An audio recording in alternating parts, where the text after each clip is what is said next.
Nós não somos iguais. Cada um tem a sua missão. Agora, o que acontece é o seguinte, os marxistas eles são obcecados com isso, isso é uma doença mental. Eles são obcecados com o fato de nós temos que ser iguais. E se não for igual, é injusto. Mas pera lá, meu filho. Olha o tanto de cabelo que você tem, olha para mim. Olha que injustiça. Então, para nós sermos iguais, vai ter que passar uma lei no Congresso de arrancar seus cabelos. Para todas as mulheres ficarem lindas, assim como eu. Ó. Né? Olha que economia, gente. Que economia que ia ser para o país. Os salões de beleza iam falir. Hoje de manhã eu me deparei com um drama. Saí de casa e esqueci o pente.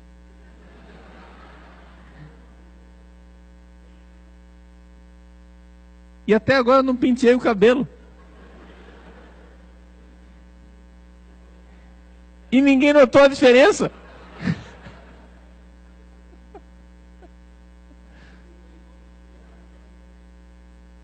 Gente, é uma obsessão, a obsessão marxista com essa história de que nós precisamos ser iguais, para que haja justiça. Não.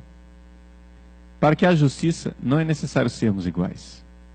Para que haja justiça, é necessário que nós compreendamos que a dignidade de cada pessoa deve ser respeitada na sua vocação específica, quando cada um tem a sua vocação específica dentro do todo orgânico de uma sociedade. Não precisamos ser iguais. Mas o senhor Karl Marx, já no fim da vida, ele meditando e meditando, conseguiu enxergar o seguinte: a raiz das desigualdades sociais, isso foi no fim da vida, hein? A raiz das desigualdades sociais não está na distribuição do trabalho. Existe uma raiz mais profunda. Onde está? Na família. E ele então escreveu um livro que ele não chegou a publicar, mas que depois o seu colaborador, Engels, depois da morte de Marx, encontrou aqueles escritos ali, ele ordenou e publicou com o nome dele, mas ele diz na introdução, o Engels foi honesto dizendo assim, olha, isso daqui que eu estou publicando, o livro, fui eu quem elaborei, mas as ideias são de Marx, porque eu encontrei os manuscritos que ele deixou lá. O livro estava quase pronto, mas não estava pronto para ser publicado, então eu organizei o livro. E o nome do livro é A Origem da Família, da Propriedade e do Estado. E qual é a ideia de Karl Marx nesse livro?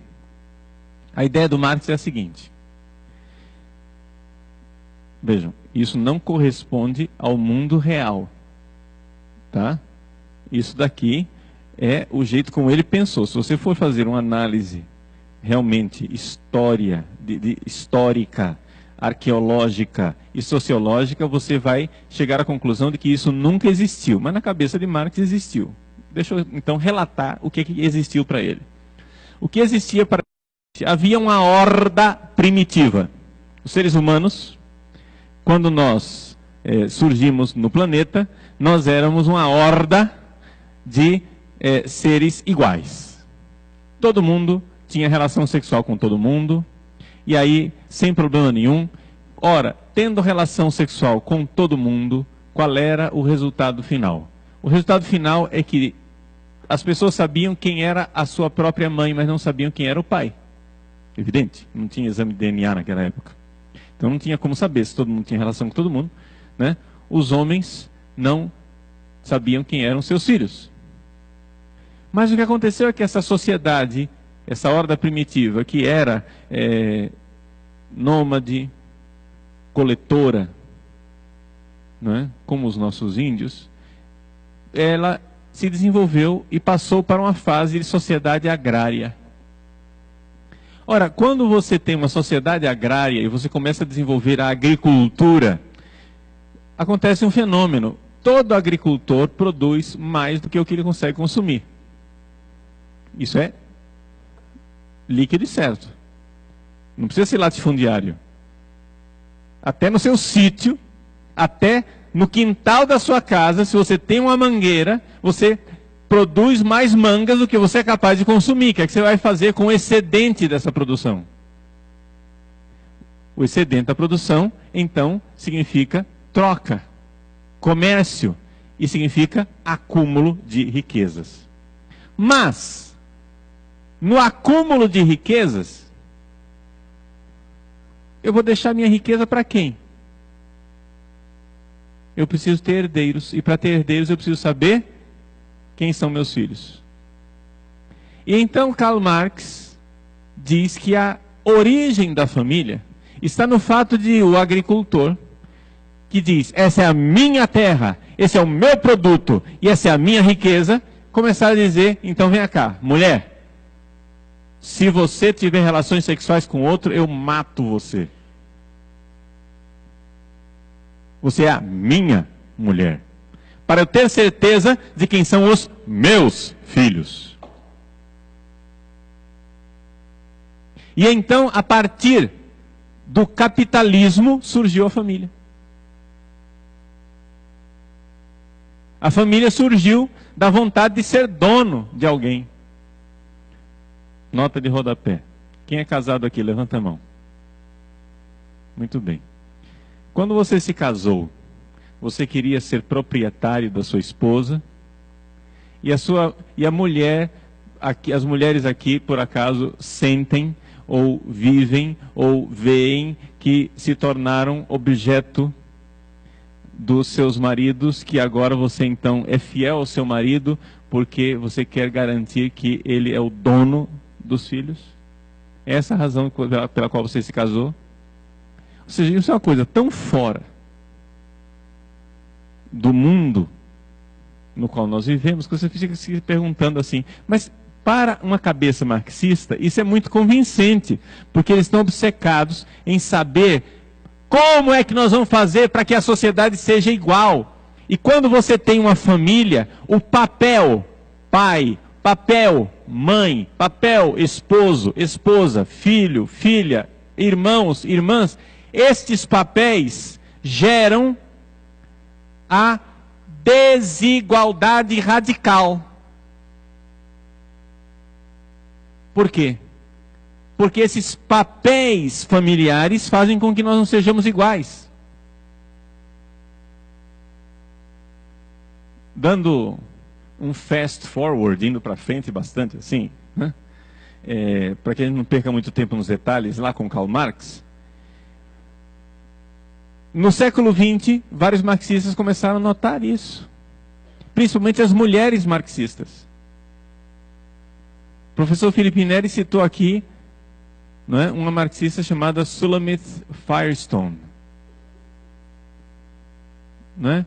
E outras marxistas, não é, como Margaret Sanger e Companhia Limitada, elas começaram a notar, companheiros marxistas, acordem, vocês estão lutando para eliminar a opressão do capitalista contra nós trabalhadores, mas vocês, companheiros, são opressores das mulheres de vocês.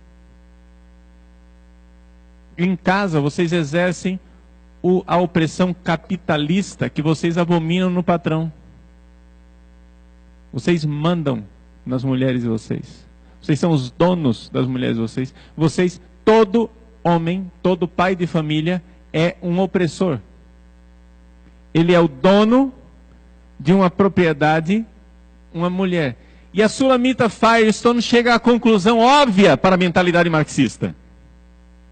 A situação da mulher casada é pior, muito pior do que a situação da prostituta. Porque a prostituta presta serviços sexuais, pelo menos ela é remunerada. A mulher casada, ela é escrava sexual. Ela presta o serviço e não é remunerada. Portanto, para nós implantarmos a igualdade na nossa sociedade, nós precisamos destruir a família. Vejam, na palestra passada, o professor Felipe Neri apresentou as coisas e a função mesmo dessa palestra dele era chocar, né? Realmente isso, é acordar a gente assim, dar um chacoalhão, diz, ó, o que está acontecendo. Mas ele não tinha, a função da palestra dele não era explicar para vocês o que eu estou fazendo agora, que é a razão de ser de tudo isso e a lógica que está por trás de tudo isso.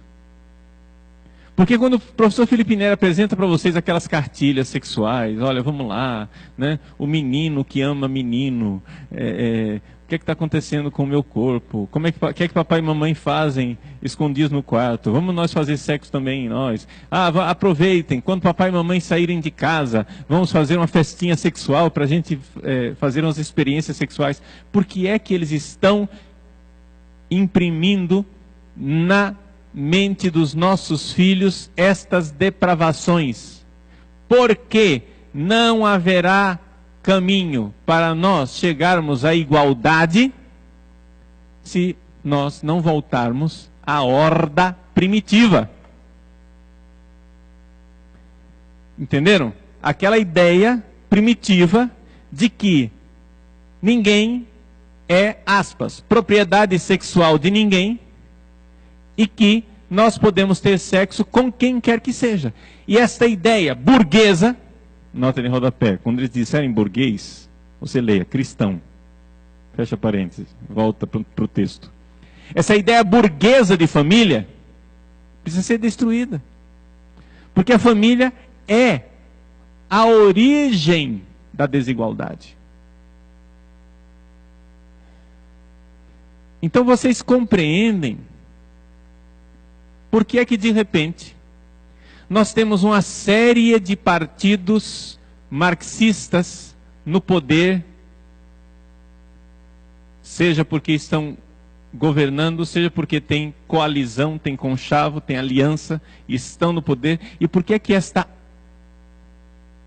horda de partidos marxistas estão impondo à sociedade brasileira uma agenda maluca de destruição da família. Ora, o povo brasileiro é cristão, profundamente cristão. O povo brasileiro crê na família. Isso não é uma ideia minha, isso daí você vê claramente o Datafolha fazendo pesquisa. Chegou à conclusão que 75% do eleitorado brasileiro tem ideias conservadoras com relação à família. Por exemplo, o eleitorado brasileiro está disposto a respeitar um homossexual, mas não sonha em ter um filho homossexual. Ele pode até estar disposto a redimensionar suas expectativas se descobrir que o seu filho é homossexual, mas ninguém diz, nossa, eu queria tanto que meu filho fosse homossexual. O brasileiro não é assim. E segundo esses senhores, por ser assim, o povo brasileiro é preconceituoso, o povo brasileiro está alienado por uma ideologia opressora chamada cristianismo tradicional, e nós precisamos criar um cristianismo alternativo, um cristianismo do B. O que é o cristianismo do B?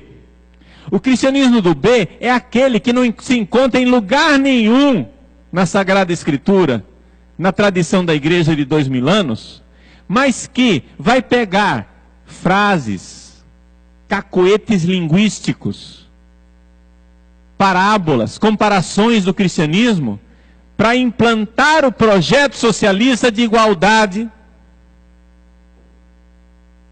e vender isso como cristianismo. Isso é o cristianismo do B. Marx começou dizendo, religião, ópio do povo. Os marxistas atuais já descobriram, é impossível não ter uma religião. Tem que ter uma religião. Só que a gente entra na religião, parasita a religião, injeta um vírus lá dentro da religião e transforma a religião noutra coisa. Então, é um projeto de engenharia social. Então é por isso que o cristianismo tradicional é a maior pedra de tropeço que existe no caminho dos marxistas.